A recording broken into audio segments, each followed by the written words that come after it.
All right. Team Blaney Live pre-race Prerace. ahead of the Goodyear 400 at Darlington. Welcome everybody to our to the chat here. We're just going to talk a little bit about catch things up. Steve has his preferred beverage This of is the my flavor. weekend This out is my already. flavor of the day. Those of you down I've there, only got the water so far.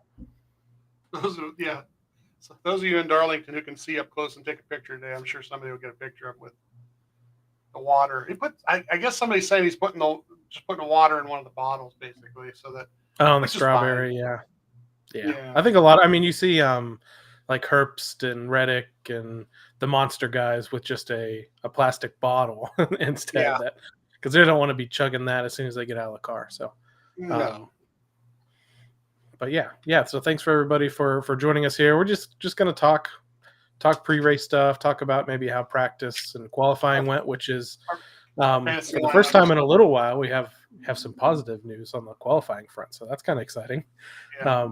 And you can kind of elaborate a little bit on what you saw, Steve, in practice, and why you're definitely kind of excited for him to go out and qualify because you thought he could get a pretty decent spot. So so we got the Goodyear 400 coming up a little bit later today. I think I mentioned to you the green flag is just a little bit after 3 p.m. So we're probably only going to be on here for about a half hour. Let people tune into the pre-race show and everything on I think FS1 this weekend. So, but the Xfinity Series race was a little bit more tame yesterday. I don't know if the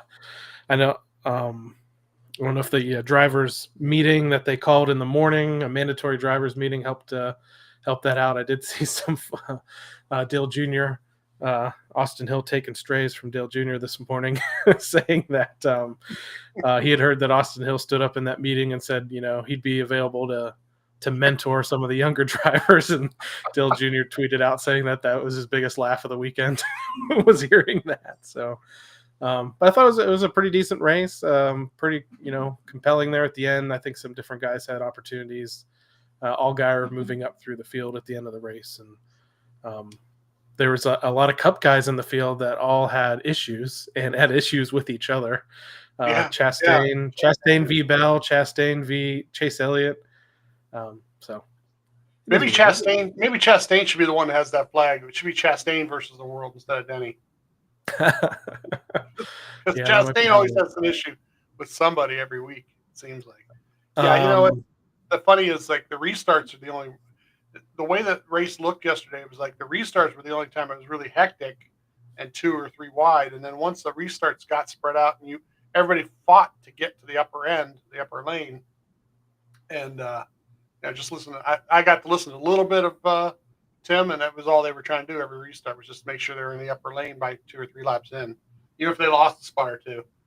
So the passing was better cars passing other cars, but it was all like in line, so there wasn't a lot of like anybody doing anything wild that was going to cause a lot of issues, which is good. Some good throwback paint schemes in that race. A lot of people were saying they were more impressed by some of the Xfinity ones. I like Jeremy Clement's car, and Jamie McMurray on the weekend said he never had a throwback scheme in his honor, and then he got 3 this weekend. And a few of them were in that Xfinity race. I've got my throwback Dave Blaney Caterpillar hat on just for this live. I had a few things I was going to try and dig out for this, and I know you. I don't know if you got your shirt on. Do you have your shirt on? I've got. Yeah, I'm sorry. I showed for the other camera here. Haas Avocado throwback shirt. Yeah, homemade. What did you think? Like yesterday, they do press availability before the race with some of the Cup guys before practice even, and Chase Elliott kind of like, but Kyle Busch, more of an opinion like, well, it's for the fans. And I believe this is really weird, because Kyle Busch is usually a little bit wild, with interviews, and he'll say stuff, but I believe he's right. Yeah. And I think that, I hate to say it, but as much as I want to like the guy, Chase does and says things sometimes that are so like left field. It's like, where are you at mentally? Because people are paying you millions and millions of dollars to drive a race car, and They love this stuff. I love this stuff. Look at what we talked about this week on our show. Talked about, underneath ended up in the message threads on all the different things. But okay, well, how'd the paint scheme look? And they didn't use the green, they used the blue. All those things. And people are paying attention. People are talking about it. And today it'll be big part of the broadcast. And it's like, what is wrong with that kid? Yeah, I mean, I think he's genuinely a good guy. Obviously, talented driver, champion, all that stuff. But he's just, I don't. And I mean, sometimes maybe you just get asked the same question over and over and over again. But I like Kyle's take on it. Brad Keselowski had a very similar take. He said he kind of had shared the same sentiments as Chase did until he was out and about at the track, and he said he saw fans dressed, with their, hats and shirts and jackets from, years gone by. And he said you kind of realize the same thing, that this is more for fans. And I think it's okay if not everyone participates. I get where someone had mentioned like we're going to run out of cars to throw back to at some point. But I think there's an opportunity for like what Zane Smith's team's doing this week, where they just did an old looking paint scheme with their sponsor, but it wasn't necessarily throwing back to anybody specific. So I think that could even be the future if people feel like we've run out of people to honor. So TV did a good job yesterday. Mike Joy saying, there are some sponsors that just right now don't want their, whatever to be whatever. And he kind of like put it on that, and he just left it at that. And that's what he says, is we're just going to leave it at that. Like, and which is not to pick on any sponsors, but we know that just watching with what Ryan does, Penske this year went, I think, all out. Penske changed the font on the numbers on all the cars. Penske went with a lot of different things that look close to. And I know Menards is a tough one because Menards, still wants. They use Dutch Boy, which is one of their many. That's the other thing about Menards, is they've got many different hood sponsors. So, but they are when they sign a contract to sponsor races, they literally probably get to pick which race. So they already know for years ahead of time they're going to be doing this race. You know what I mean? And that Dutch Boy is going to be on it. So the fact that they just get the sponsor to play along to begin with is half the battle. And then what they do with like we discussed the colors and everything, that's one thing that they didn't do. But on the other hand, all these sponsors are playing along, and they're all like trying to let them, go ahead and do something towards somebody. And they're throwing it back to different things, like the Foxes, having their great grandfather, Justin's great grandfather, Raymond's grandfather, throw back to him. I mean, so many different angles. There's so many different things you could throw back to. Somebody threw back to an Indy car. Somebody threw back to I think Christopher Bell had something with his sprint car growing up. The guy that was his main sponsor and owner. So I mean, there's so many angles and so many different things. And TV does a great job of like showing you practice. That was half the practice. Was look at this, look at this guy, and look what they did with it, and here's the comparison, here's the other picture, and I think that's just something you're not going to do every week. You do it once a year, it's great, and that's the part that's kind of like getting me kind of like, oh geez, what, why can't they get it? It's like in all different sports there are guys who play a sport and they get it, they know their sport exists because of fans, and that's the part that it's kind of lost in his statements yesterday. Yeah, I mean, I having gone to this race, the throwback race, a few times. I think I've gone to it once in the spring when it moved to the spring, and once to the Southern 500 when they were doing it there as well. And the town kind of embraces it. It's cool because we went down into downtown Darlington and watched. They have like a throwback parade where they put a bunch of the NASCAR Hall of Famers and legends, and the radio crew has a float, and they drive all the historic cars through downtown in this parade, and the marching band and like all this stuff. And it's like a fun, like, small town little event that also coincides with the whole weekend. And we would wear our old Dave gear that we had to this race. So yeah, I mean, to me, it's once a year.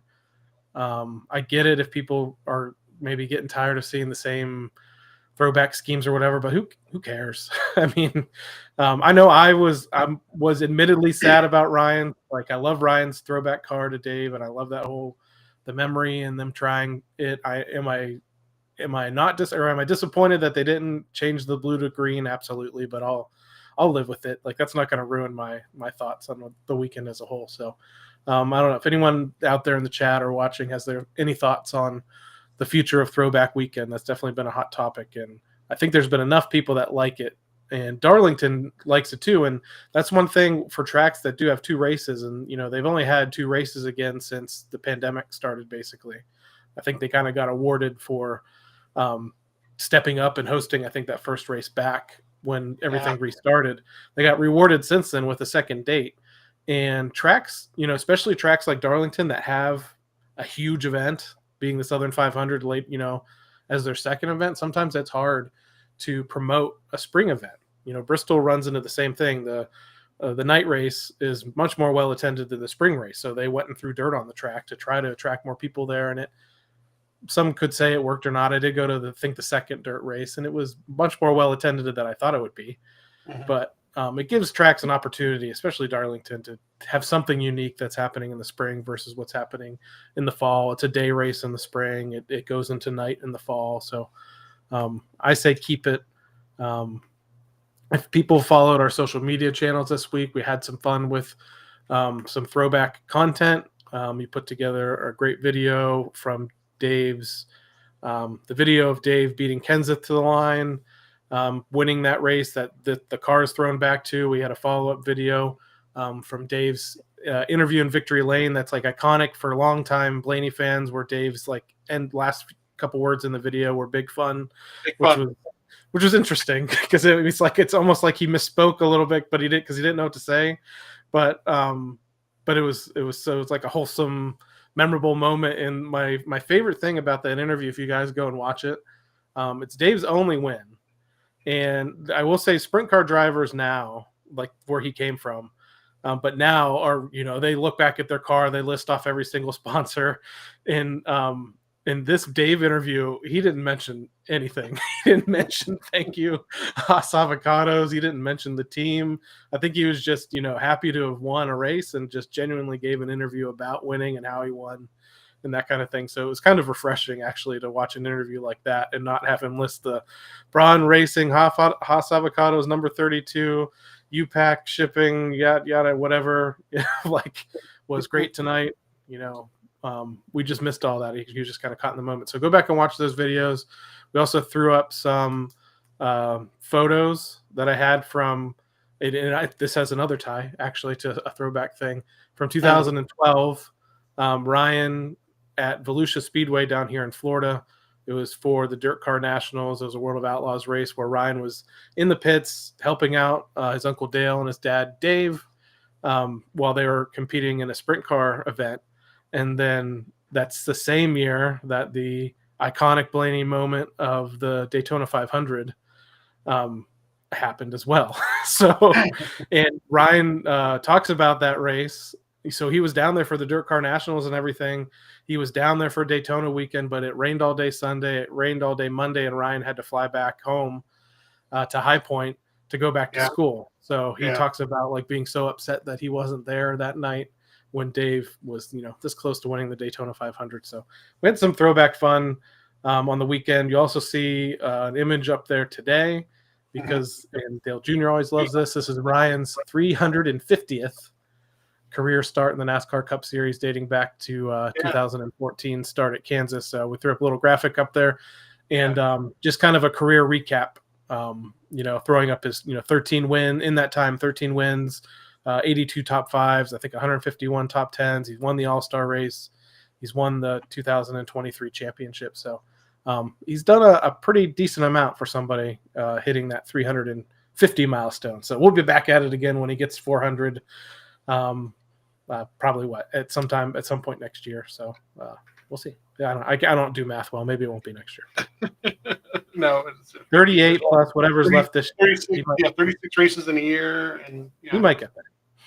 So it'll be next year sometime. So let's talk about racing. How did practice and qualifying go for the 12 team? Well, that's the best part. Is like yesterday was, there's two groups of qualifying, and he's in that second group, and that's what's totally like good and bad when everybody takes the single car lap time thing and looks at it and studies it and thinks, oh, they're really fast, or oh, they're not so fast. They're really fast because, first group goes out, 77 runs the quick lap. Now, guys who go out on the track first, before anything else gets laid onto the track, are faster than anybody else because the rubber's going to get laid down. It's going to get laid down in the groove. There's going to be things that are happening. So,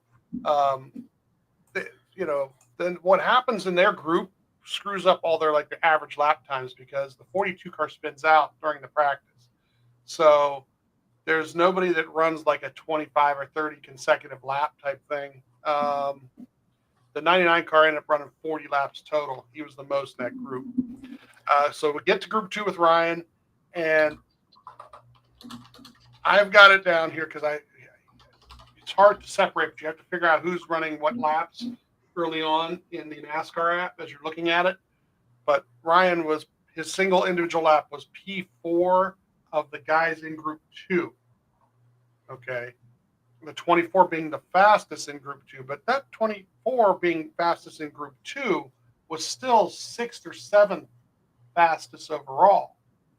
And Ryan's individual lap ends up being like 13th fastest overall. But like I said, once again, second group comes out, rubber on the track. They're not going to run as fast, based on that grip, So, so the 24 was actually P6 overall. But Ryan's, and Ryan was stuck behind the 22 car. And I say stuck behind him. I mean, he was faster than the 22 in the actual practice right off the bat.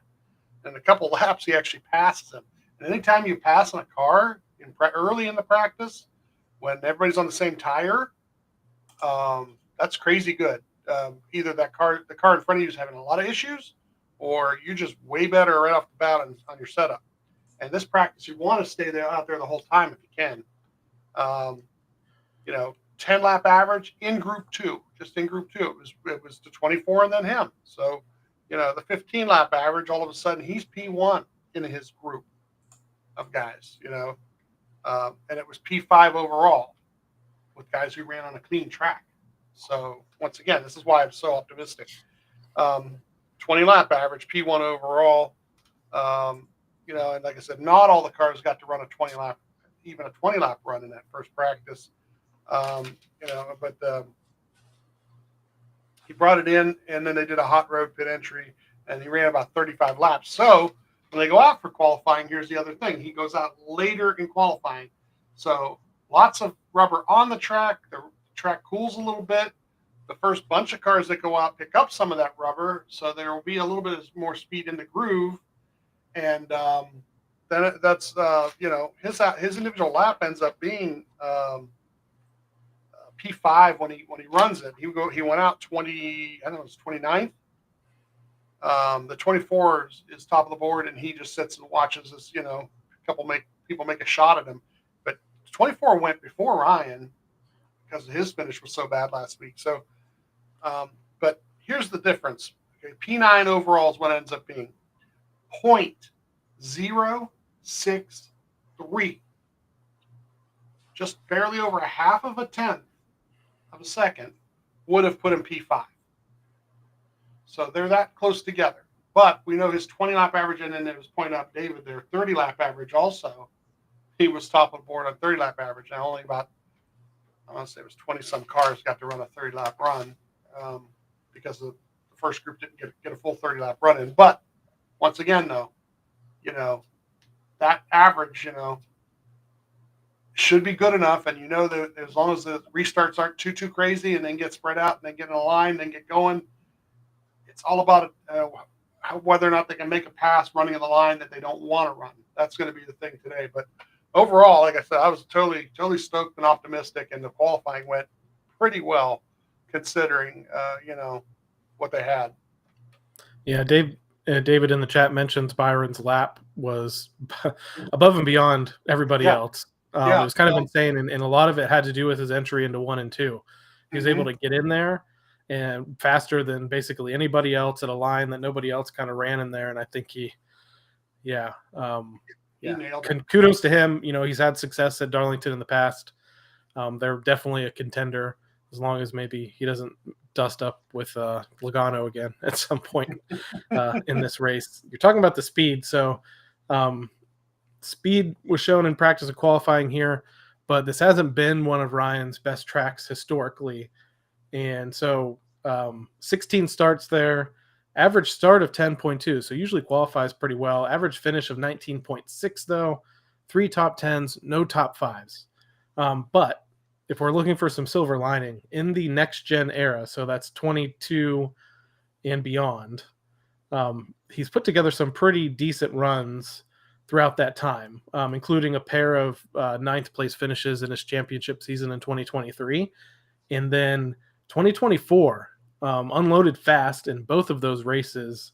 And in both of those races was crashed in the top 5 by not Chase Briscoe. That is Martin Truex Jr. that Steve is holding up right now, who is now who was formerly in the 19 car. But I would say steer clear of the 19 today, regardless, just because definitely ruined a couple really good runs last year. So we didn't really even get to see what they had. So, but I'm optimistic with, qualifying around where he did, where he finished in 2023, where he was running in both races in 2024, though the last race, the Southern 500 in 2024, we only got to see 2 laps. If that. I think even half of that second lap was just coming back around after being absolutely destroyed. So hopefully, things turn out a little bit better in today's race. So am I expecting a win? No. You have to have almost perfect races in the Cup Series, top to bottom. They can't have any pit road speeding penalties. They can't have any hiccups on pit road. If you listen to the podcast on Monday, I kind of, went into a long discussion about pit stops now, and not like in a negative way or anything, just saying that that there's teams out there that are innovating now. The 2311 guys, the JGR guys have found a new way to do pit stops and new choreography, and it forces teams like Penske and everybody else to kind of step up their game to where some of these teams are putting out 8.6 second pit stops now, where last year we got super excited when the 12 team got into the 9.5s. And now it's just going to keep evolving, but I think we might be hitting the threshold to where how fast it will be. But we've got some work to do, and I think they can do it. Can we talk for a second about today's pit stall selection? Yeah, go ahead. I don't know if you saw this yet or not. Of course, qualifying better, you're able to pick better spots, right? They are in stall 35, okay?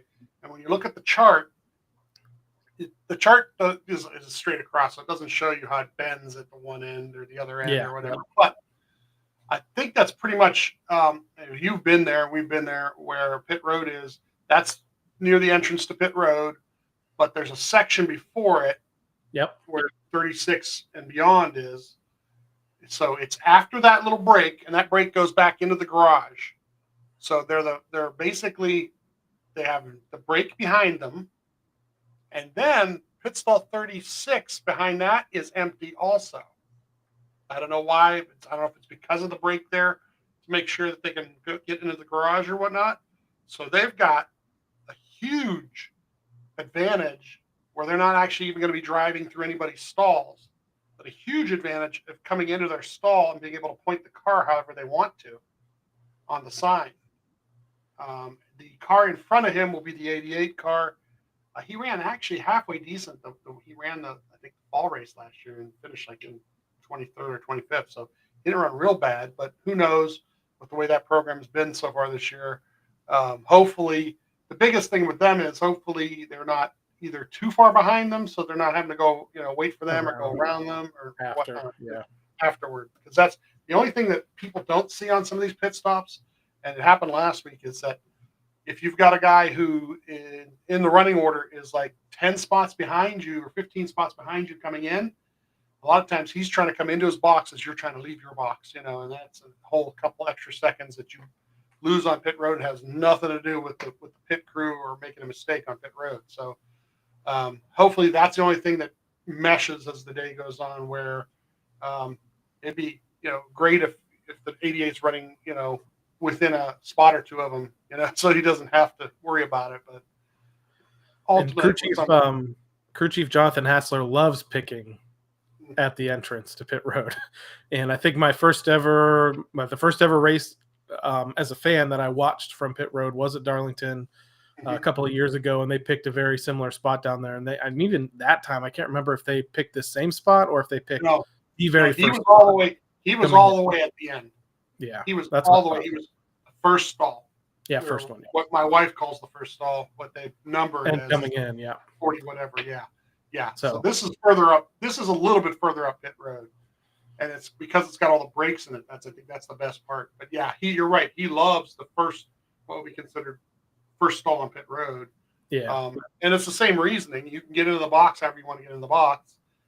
Coming off a pit road, you get it down. You also getting it down to speed quicker, right to the area, right into your box, and then you run the rest of pit road. The only problem with it is when you run the rest of pit road, coming up pit road, you got to, get around all the guys who are dodging out of their pit stalls and so forth. But did you do your fantasy lineup yet? Yeah, so before we get to fantasy, I just did want to run through the top 10 starters for today's race. So we mentioned Ryan's in 9th, but William Byron got the pole. Ryan Preece in 2nd. So if we're going to talk about fantasy, and I didn't follow this advice, but he's coming off of 3 straight top 10 finishes. He is outperforming his 2 established RFK teammates in Brad Keselowski and Chris Buescher. So I doubted, man. You may even talked about it in our season preview show, but I did not think Ryan Preece was going to, come out this consistent and this good this year. But he's starting 2nd here. Denny Hamlin, who won last week, is in 3rd. Hamlin's also really good at Darlington. Chase Briscoe is in 4th. Chase won the Southern 500. The 19 car itself, aside from crashing the 12 the last couple races, the 19 itself has been really good at Darlington in the past, has dominated that race before. Bubba Wallace is starting 5th. Bubba's, much like Preece, has turned things around, has a new crew chief pairing. They've really focused on winning stages and getting stage points, and that's kept him up high in the points. And he's got a couple great finishes in a row here. Austin Cindric, the teammate, is in 6th. Tyler Reddick, 7th. Kyle Busch, 8th. Kyle had an opportunity to win the Southern 500 and fell just short last year. Ryan in 9th. And Michael McDowell, who's been qualifying really well this year, and he did as well last year, but he tends to fall off in the race. So Spire has some speed. Some of his teammates seem to have a little bit more sustained speed than he has this year, so we'll have to see about that. Fantasy.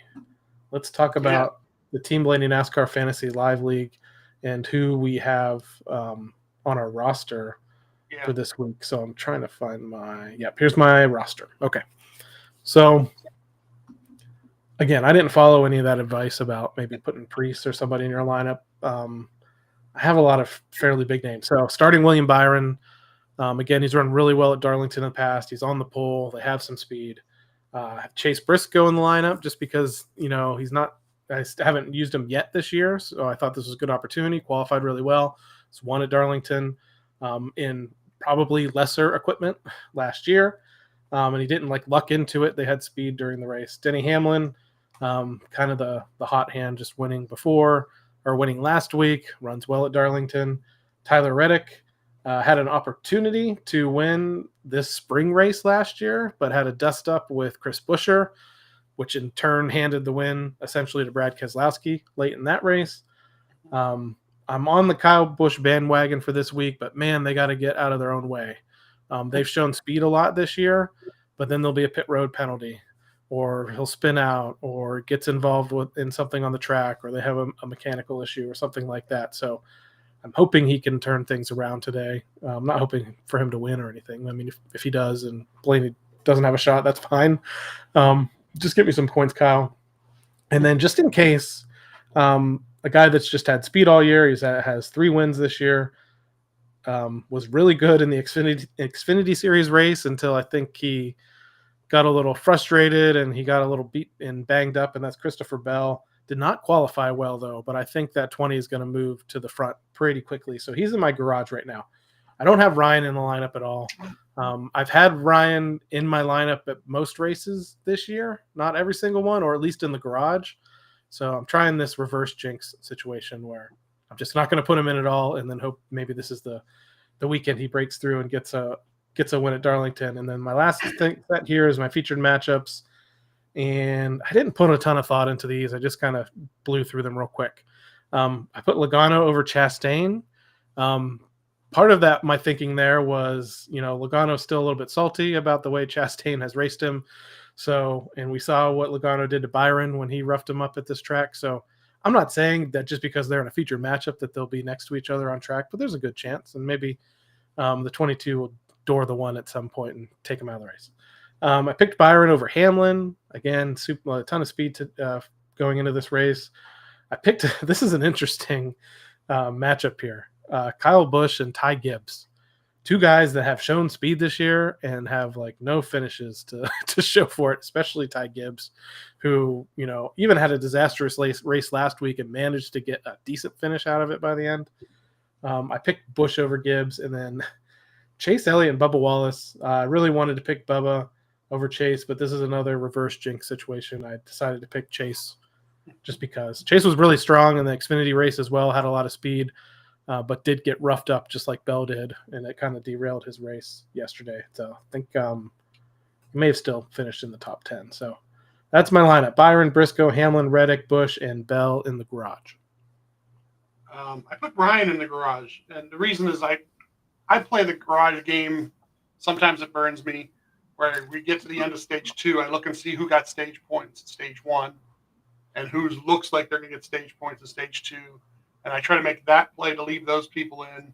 And if somebody didn't get stage points either stage, maybe I'll pull them. So I kind of play with that a little bit. So I got them there because who knows, the first stage should be stage points, barring anything goofy. And then who knows, the second stage, maybe even better. But I've kind of picked a couple wall runners, the 45 and the 5. Definitely know that they're going to run the wall, and as long as they don't make a big mistake on that wall, they'll be up there. Took the 11 and the 24. The 11 is just based on experience. He's just been had so many races there, more races than a lot of other guys. So 24 because he had the pole, so hopefully he garners a lot of stage points, even if he fades as the day goes on. And then the 23. I think the 23. Some even pointed it out in the TikTok chat down there that this is it. I mean, they're clicking so well right now that one of these weeks they're just going to pull off the complete weekend, and get it done. So I see him being up there all day battling with everybody. So, and I think they're like the Josh Berry situation where, he ran in the top 5 all year long, basically got bit by a few things, but they just prove that saying that if you can run consistently in the top 5 every week and lead laps, a win will come. And that's the 23 has run in the top 5 consistently. They've led a lot of laps. So you're right. I think at some point, he's going to get a win, and I'm hoping he wins big because I enjoy what follows after those wins. Yeah. So I do have the 22 over the 1. I've got the 11 over the 24. I just have a feeling that by the end of the race, something they'll be in different spots. And then I chose the 8 over the 54. Just once again, the 8 may not have as much speed as the 54, but the 8 has so much experience there that he'll run, into the top 10 at some point. And then I picked the 23 over the 9 because just like what I said a minute ago, I think that his day will be a pretty good day, and he should be up there all day long. So. Pretty excited to see what happens. Starting up closer to the front, Martin Truex Jr. not being in the race, should be a good day. All right. So, like we said, Ryan Blaney starts 9th in today's race at Darlington Raceway. The spring race, it's throwback weekend. He has a special stylized number 12 on the car, throwing back to his dad, Dave's victory at Charlotte Motor Speedway in the NASCAR, then Busch Series race Dave's only win in the Cup Series. So if you want to tune in today, FS1, MRN, SiriusXM NASCAR Radio for the Goodyear 400. 3 p.m. Eastern time is kind of when the race coverage starts. I think right now they're probably already into pre-race. And then a little after 3:12, I think green flag is when that's going to drop. So about 30 or so minutes from now. So I think we'll call it quits on our little pre-race chat here, Steve. Thank you to everybody that joined us in the chat on YouTube, on Facebook, and on TikTok. Glad we have at least a stopgap situation here to get the TikTok going. I think it looks pretty good. So we'll probably continue this. Remember, tune in tomorrow, 8:30 p.m. Eastern time. We'll be back again to do our in-depth race recap. My man Steve over here is going to be the one that takes some super detailed notes. You're in different directions on different platforms right now.